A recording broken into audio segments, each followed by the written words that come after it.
I always believed that if something truly bad happened, family would step in without being asked. That belief ended on a Sunday afternoon in Madison, Wisconsin, with my back against the wall and my hand pressed hard to my chest. The pain didn't arrive loudly. It tightened first, like someone slowly turning a dial inside my ribs. I tried to breathe through it. I told myself it was stress, that I'd skipped lunch, that I was being dramatic. Then the pressure sharpened deep and heavy, and my legs started to shake. I looked at my sister Brittany, standing a few feet away near the kitchen counter. She was younger than me by 2 years, confident in the way people are when they've never been doubted. "Please," I said, my voice already thinning. "Call 911. Her face hardened, not with fear, but with annoyance. "Hannah, stop," she said. "You're overreacting. You do this when you want attention." I reached for my phone on the coffee table, but she was faster. She picked it up, flipped it face down, and slid it out of reach with her foot. The sound it made against the wood was small, ordinary. That sound stayed with me. The room was full. My mother sat on the sofa, hands folded in her lap. An aunt and uncle stood near the window. 2 cousins hovered by the doorway. No one spoke. No one moved. I remember thinking how strange it was that so many people could be present and still leave someone completely alone. "I can't breathe," I said. The words barely made it past my lips. Brittany sighed loud enough for everyone to hear. "She's fine," she said to the room. "If we call an ambulance over nothing, it'll turn into a whole scene." My knees buckled. I slid down the wall and landed on the floor, my cheek pressed against the cold hardwood. The ceiling fan spun slowly above me. Each rotation felt like a second being wasted. I watched my mother look from me to Brittany, waiting. I realized then that she was waiting for permission. My chest burned. My fingers tingled. The edges of the room softened like a photograph left too long in the sun. I thought about how easily this could be explained away later. How someone would say I'd fainted. How someone else would say I'd always been sensitive. Somewhere nearby a clock ticked. I counted without meaning to. 10, 20, 30. What I didn't know, what no one in that room noticed, was that our next-door neighbor had stepped onto her porch after hearing raised voices through an open window. I didn't see her cross the yard. I didn't see her pull out her phone. The first thing I heard clearly again was the sound of sirens, distant but real, cutting through the quiet that had settled over my family. By then, the floor felt very far away, and I wasn't sure if I would get back up from it. The sirens followed us for only a few blocks before fading into traffic, but the sound stayed in my head. I lay strapped to the gurney, staring at the ceiling of the ambulance, trying to take slow breaths that didn't seem to reach the right place. Every bump in the road sent a dull echo through my chest. From the corner of my eye, I saw Brittany through the open rear doors before they closed. She was already talking. Her hands moved the way they always did when she explained things to people in authority, calm, controlled, reassuring. I didn't hear her words, but I recognized the posture. It was the same one she used with teachers when we were kids. The same one she used with managers, landlords, anyone whose opinion mattered. I had known my role in our family for a long time. I was the steady one, the reliable one, the daughter who didn't need checking on because I handled things. Brittany was the one people worried about, protected, explained away. If she snapped, she was stressed. If I did, I was dramatic. I was 31 years old and worked in payroll for a regional logistics company outside Madison. It wasn't glamorous, but it was solid. Numbers made sense. Deadlines mattered. People counted on me to be accurate and quiet about it. That had always been my place, useful, dependable, invisible. Growing up, it had been small things at first. A birthday cake forgotten because Brittany had a soccer game that weekend. A college acceptance letter I left on the kitchen counter that no one commented on because Brittany was upset about a breakup. When relatives praised her for trying so hard, I learned to smile and nod, even when I was the one driving across town to help covering shifts picking up slack. Over time, those moments stacked up into something heavier. Brittany didn't just expect attention, she expected belief.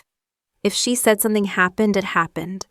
If I said it didn't, I was mistaken, or sensitive, or remembering it wrong. The months leading up to that Sunday had been tense. Our family had a small side arrangement managing a few rental units, nothing formal, nothing clean. Brittany liked to make decisions without following through. When I finally said I wouldn't cover for her anymore, wouldn't smooth things over with tenants or explain away late paperwork, she'd looked at me like I'd broken a rule she'd never had to say out loud. I'd also been ignoring my own body, tightness in my chest during long days, shortness of breath when climbing stairs. I told myself it was stress. I told myself it was nothing serious because I didn't have time for serious things to be wrong. People relied on me. That was always the excuse. As the ambulance turned, the medic asked me questions in a steady voice, my name, my age, whether I'd ever felt this pain before. I answered as best I could. I didn't mention Brittany. I wasn't ready to see what that truth looked like out loud. What I knew even then was that what had happened in that living room wasn't new. It was just louder, more dangerous. It was the family script I'd been born into finally pushed to its limit. And somewhere beneath the fear and the pain, another thought settled in, quiet but firm.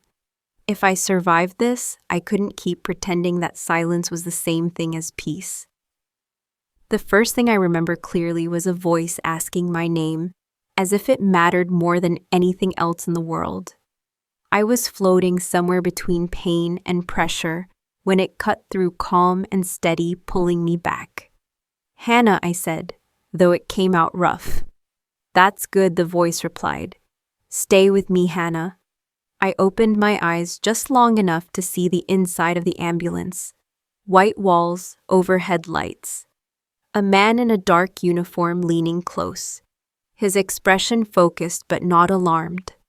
A patch on his sleeve read Dane County EMS. His name tag said Mateo Alvarez. He asked simple questions. How old was I? Had I ever felt pain like this before? Did I have any heart conditions I knew of? I answered what I could, pausing to breathe between words. Each inhale felt borrowed. As the ambulance hit a bump, my hand slid weakly toward my side, searching for my phone out of instinct more than intention. Mateo noticed. "Did you call 911 yourself?" he asked. I shook my head. The movement sent a sharp reminder through my chest. "I tried," I said. "My sister, she took my phone." He didn't react the way people usually do when family comes up. No raised eyebrow, no softening, just a brief pause as he adjusted a line and looked at the monitor. "Okay," he said. "Who called then?" "Our neighbor," I whispered. Saying it out loud made it real in a way it hadn't been before. Mateo nodded once. He didn't say anything else right away, but I saw him reach for the clipboard secured near the bench seat. He wrote as we moved, steady handwriting, unaffected by the motion of the road. At the emergency entrance, the doors flew open and the air changed. Bright lights replaced the dull hum of the ambulance. Hands guided the gurney forward. Voices layered over one another, efficient and fast. I caught fragments: chest pain delay, female 31, delay. The words stayed with me. Later, in a quieter room with curtains pulled halfway closed, a doctor explained that my heart had been under significant strain. Not a full heart attack, but close enough to matter, close enough that timing had made a difference. If help had come later, the outcome could have been very different. I lay there listening, exhausted in a way that went deeper than my body. When the doctor left, Mateo appeared briefly at the foot of the bed. He asked a few clarifying questions, his tone unchanged. "Just so I'm accurate," he said. "Your sister physically took your phone when you asked to call yes, and told others not to call yes." He nodded again. "All right, that was it. No commentary, no judgment." He thanked me and left. It wasn't until I was alone again that the weight of it settled. What had happened in that living room wasn't just a misunderstanding or a family disagreement. It was something that had a timeline, a sequence, a record. For most of my life, Brittany's version of events had always been the one that stuck. She spoke first. She spoke confidently. People followed her lead because it was easier than questioning it. But somewhere between my living room floor and that hospital bed, another version had been written down by someone who didn't know.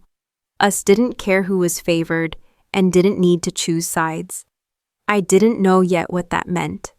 I wasn't thinking about police or consequences or justice. I was still too tired, too shaken, still trying to accept that I was alive. All I knew was that for the first time, the truth existed outside my head, and it had a timestamp.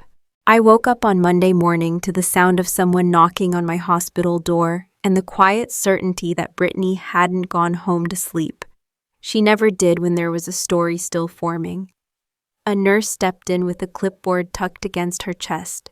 She introduced herself, checked my vitals, and asked how I was feeling. Then she hesitated the way people do when they're deciding how much truth to offer a patient. "There was an officer here late last night," she said carefully. "He just wanted to make sure you were safe." Safe. The word landed oddly. I nodded, unsure what that meant anymore. After she left, I lay back and stared at the ceiling tiles, replaying the fragments I'd already been given. Brittany speaking to the paramedics. Brittany talking to my mother in the hallway. Brittany calm and composed, filling in the blanks before I could. By mid-morning, a hospital social worker stopped by. Her name was Karen, and she spoke in a low, practiced voice meant to soothe. She explained that sometimes, after medical emergencies involving family conflict, law enforcement checked in as a precaution. There was a call made, she said. Not about your medical condition, about a disturbance. I felt my chest tighten, not from pain this time, but from recognition. Brittany had done this before. When things didn't go her way, she reframed them until she was the reasonable one, and everyone else looked unstable. Karen asked if I felt threatened by anyone. I chose my words carefully. "I feel misrepresented," I said. It was the truest thing I could offer without opening a door I wasn't ready to walk through. Later that afternoon, my phone buzzed with messages I wasn't supposed to be reading yet, according to hospital rules. I read them anyway. A coworker asking if I was okay.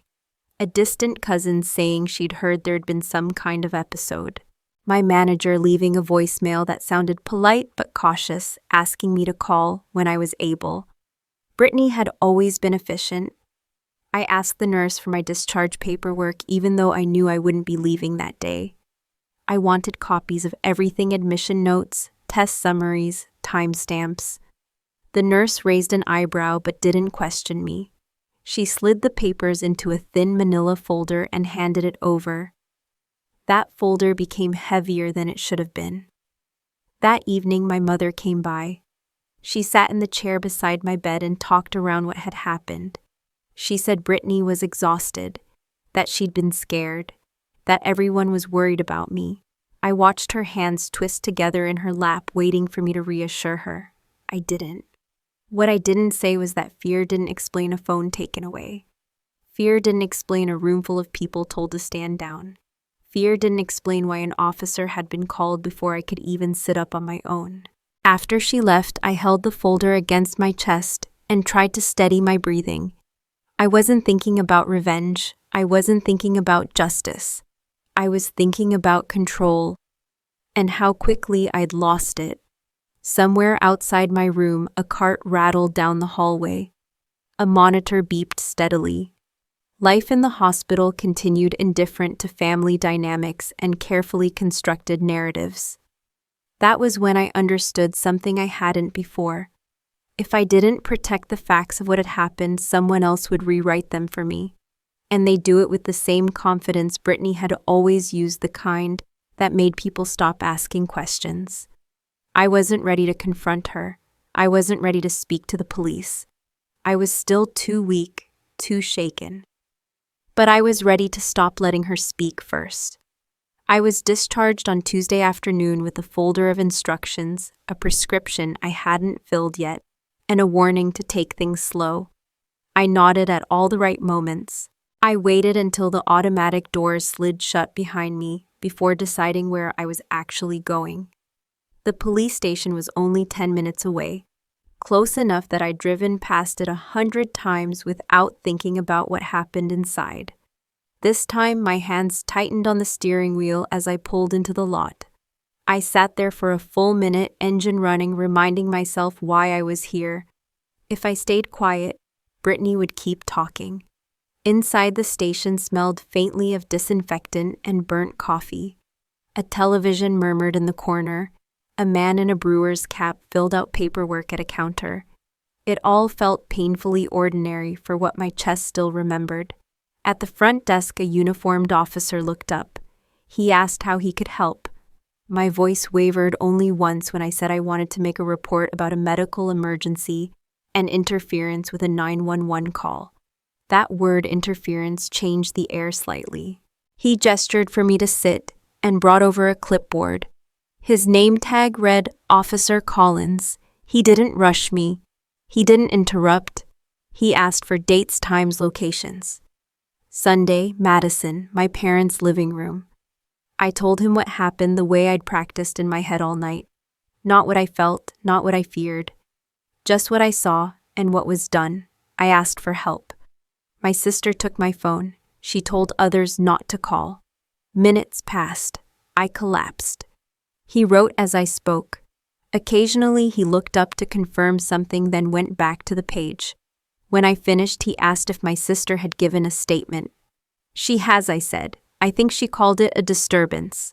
Officer Collins nodded as if that fit into a familiar category. All right, he said. We'll include both accounts. I thought that was it. I thought I'd done what I came to do. Then the door behind me opened and I felt it before I saw her. Brittany walked in like she belonged there. Her hair was neat. Her shoulders were squared. She smiled when she saw the officer, not me.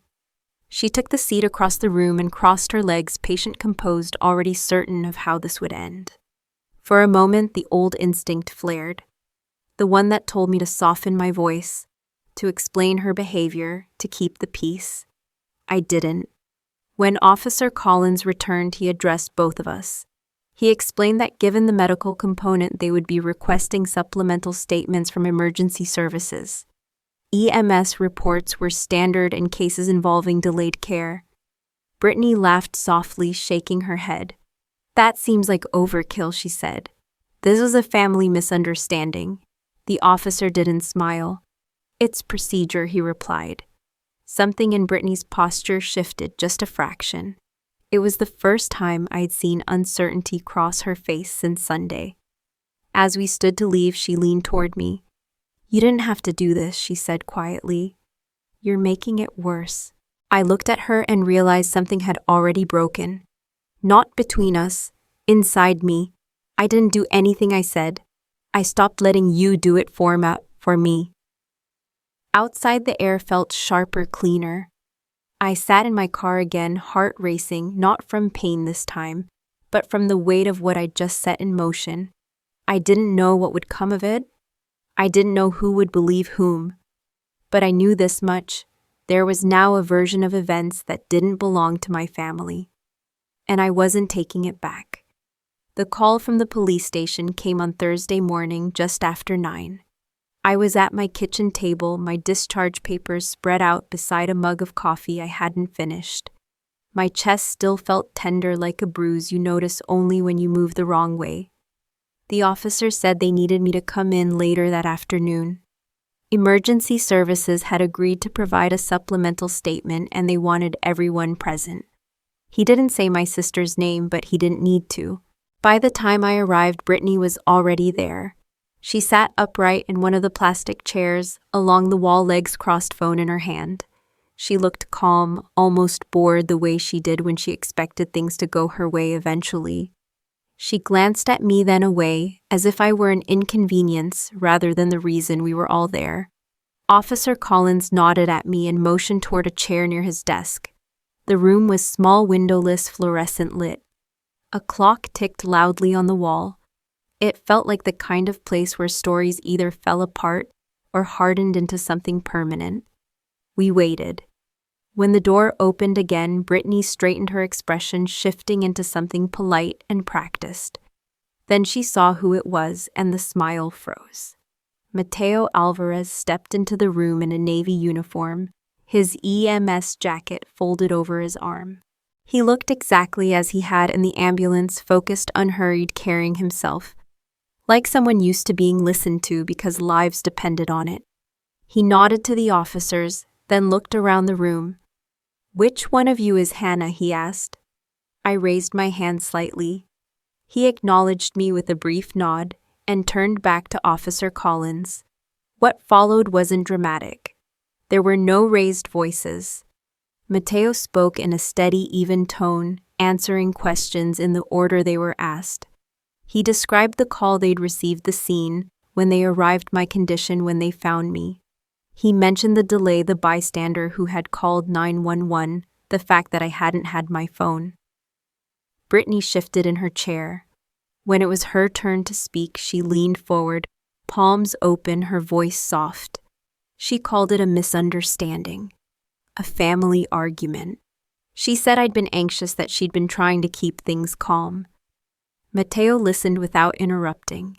When she finished, he didn't argue with her. He didn't accuse. He simply clarified. He explained what delayed care meant in cardiac events, how minutes mattered, how removing access to emergency services changed outcomes. His words were clinical, precise, impossible to bend. The room went quiet in a way I hadn't experienced before. Not awkward quiet, not polite quiet. The kind that settles when something true has been placed on the table and no one knows how to move it. Officer Collins thanked him and made notes. Another officer asked a follow-up question. Mateo answered and then fell silent, hands folded in front of him, his role complete. Brittany spoke again, more quickly this time. She said she hadn't realized how serious it was, that she'd only meant to help. Her voice rose just enough to sound defensive. No one responded right away. As we stood to leave, Brittany brushed past me close enough that I could smell her perfume. "You're enjoying this," she said under her breath. I didn't answer. I was watching Mateo. Thank the officers and head toward the door, his jacket tucked under his arm. He hadn't looked at me again. He didn't need to. Outside, the late afternoon air felt heavy. I sat in my car with my hands resting on my lap, aware that something fundamental had shifted. Not because anyone had taken my side, but because the story no longer belonged to either of us. For the first time, Brittany wasn't controlling the room. And for the first time, I understood that silence, when backed by facts, could be louder than anything she said. The first sign that things were no longer contained came Friday afternoon when my phone rang and the caller ID showed a number I didn't recognize. I let it go to voicemail, then listened as a careful male voice introduced himself as a detective with the department, following up on the statements already given. He didn't ask how I was feeling. He asked about patterns. "Has your sister ever stopped you from seeking help before?" he asked. Medical or otherwise. The question landed harder than I expected, not because I didn't know the answer, but because I'd never heard anyone ask it out loud. I told him the truth as precisely as I could. No accusations, no diagnoses, just moments. Times Brittany took over situations that weren't hers to control. Times I was told to calm down, not make a fuss. Wait it out. After we hung up, I sat at the kitchen table and stared at the wall, realizing that what I'd lived with for decades was finally being examined as a pattern instead of a personality quirk. That same evening, the neighbor who had called 911 stopped by. Her name was Marlene Fisher, a retired school secretary who had lived next door to my parents for nearly 15 years. I knew her well enough to wave to chat about the weather. I hadn't known she was watching that Sunday. She told me the police had contacted her for a formal statement. She apologized for not coming sooner, her voice tight with emotion. "I didn't think it was my place," she said, "until I realized no one else was doing it." She described what she'd seen from her porch. Brittany standing between me and the phone. My mother frozen, the minutes ticking by. She had it all written down, she said, because that was how she'd been trained to do things clearly in order without embellishment. While Marlene spoke, my phone buzzed again. This time it was my manager. He didn't accuse me of anything. He didn't need to. He told me he'd received a call expressing concern about my stability, about whether I was fit to return to work after a family incident. He said HR would be reaching out just to check in. I thanked him for letting me know and hung up before my hands started shaking. Brittany was pushing back. Over the next 2 days, messages came from relatives I hadn't spoken to in years. Some were vague hope you're okay families go through things. Others were sharper. They asked why I was dragging this out, why I couldn't just let it go. One implied I was trying to punish Brittany for being worried about me. The doubt crept in at night when the house was quiet and my chest still ached. I wondered if I'd miscalculated, if speaking up would cost me my job, my family, my sense of normalcy. On Sunday evening, the detective called again. He asked about a doorbell camera on Marlene's house, asked whether I knew if it faced the front yard. I hadn't known. Marlene had. "There's video," he said, "not of everything, but enough to establish timing." That was when I understood that this was no longer just my word against Brittany's, but it was also when I realized the stakes were higher than I'd planned for. Brittany wasn't backing down. She was adapting. And if I wanted to protect myself, I would have to do the same carefully, deliberately, without losing my footing. I ended the night by opening the manila folder from the hospital and adding a new page to it. Dates, calls, names. I didn't know how this would end. But I knew one thing for certain. The truth was moving now, and it wasn't moving quietly. Monday arrived quietly the way days do, when something important is already in motion. I woke before my alarm, my chest stiff but manageable, and sat at the edge of the bed listening to the house settle. The weekend had been loud with messages and doubt. The morning felt different, controlled. I returned my manager's call just after 8. He asked how I was doing genuinely this time and explained that HR wanted to document the situation because of the outside call they'd received. "This isn't disciplinary," he said. "It's procedural. I wrote the word down in the same notebook where I'd been tracking dates and names. It helped to see it in ink stripped of emotion. That afternoon, my mother called. She didn't start with questions. She started with a sentence that landed like a confession. "I watched her take your phone," she said, "and I didn't move." I closed my eyes and let the silence stretch. She told me she'd been replaying that moment over and over, realizing how often she'd deferred to Brittany without meaning to, how many times she'd chosen calm over right. "I thought if I stayed still it would pass," she said. "I didn't think you were in danger." "I was," I replied. I kept my voice level. This wasn't the moment for comfort or absolution. We talked for a long time, not about fixing things, about limits. I told her I needed space, that I wouldn't be attending family gatherings or answering questions relayed through others. If she wanted contact, it would be direct, and it would respect my boundaries. She agreed. I didn't know if she could keep that promise, but saying it out loud changed something. Later that week, I met with an attorney recommended by a colleague. Nothing dramatic. Just an hour in a small office with framed certificates on the wall. He listened, asked clarifying questions, and explained my options calmly. "Your strength here," he said, "is that you're not escalating emotionally. You're responding proportionally." He advised me to communicate only in writing when necessary, to avoid private confrontations, and to let the investigation proceed without interference. He also suggested a cease and desist letter if my sister continued contacting my employer. That night, Brittany showed up at my door. I didn't open it. I spoke through the closed door, my hand resting against the wood. She alternated between pleading and anger, accusing me of tearing the family apart, of enjoying the attention. "I just wanted to help you," she said. "You always twist things." "I'm not discussing this in person," I said. "If you need to say something, put it in writing." She left after a few minutes. I sat down on the floor afterward, my heart racing, not from fear, but from the realization that I hadn't folded. The next morning, an email came from HR acknowledging my documentation and confirming that no action would be taken against me. Another message arrived from the detective, brief and neutral, letting me know the case was moving forward and that they'd be in touch. I added both to the folder. For the first time since Sunday, I felt something settle into place. Not relief, not victory, structure. Brittany had spent her life being chosen by teachers, by family, by circumstance. I had spent mine adapting to that reality.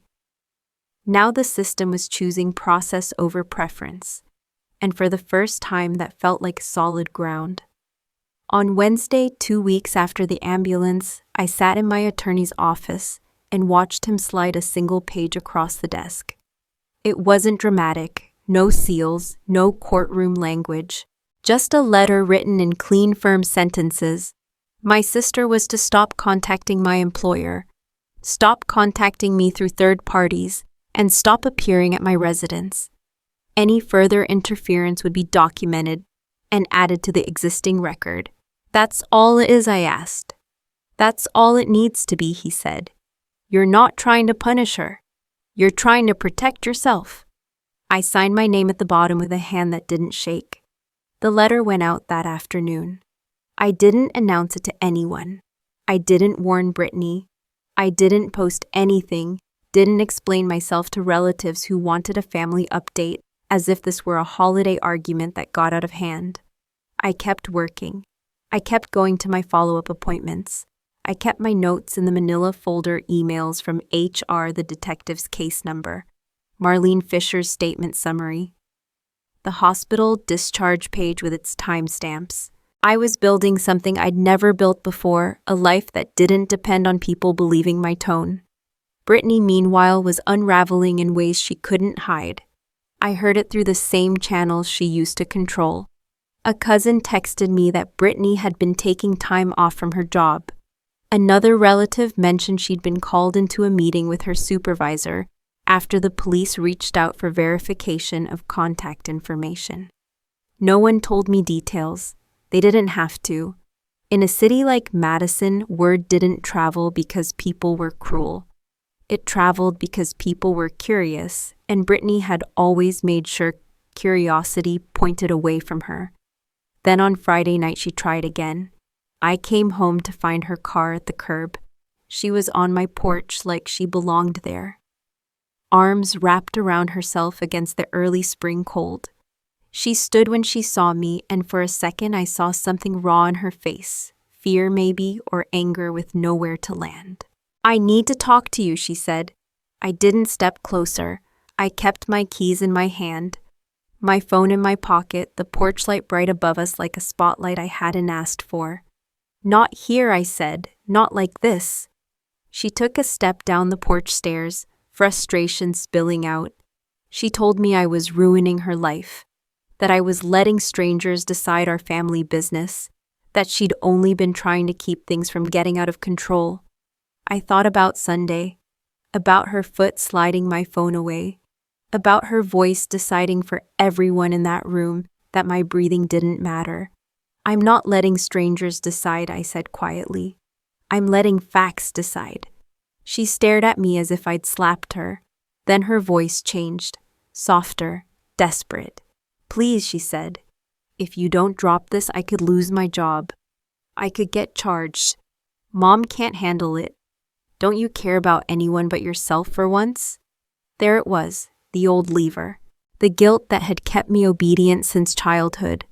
I felt my heart beat hard, steady, and I hated that part of me still wanted to fold.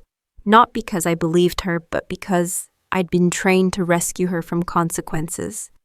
"I care," I said. "That's why I'm not arguing with you. That's why I'm not yelling. You need to leave. She didn't move.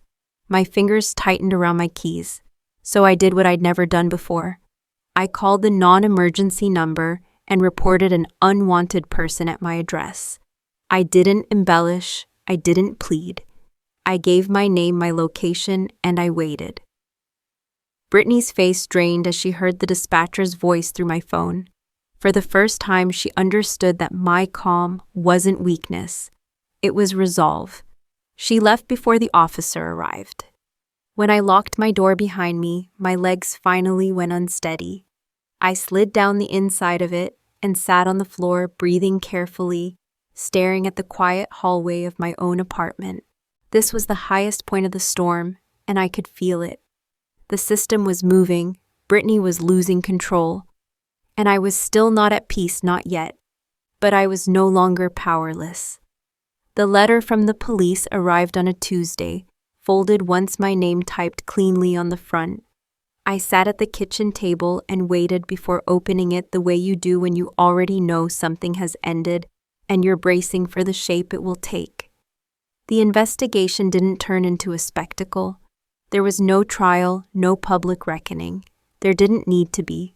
The report concluded what the facts supported: interference with access to emergency services had occurred.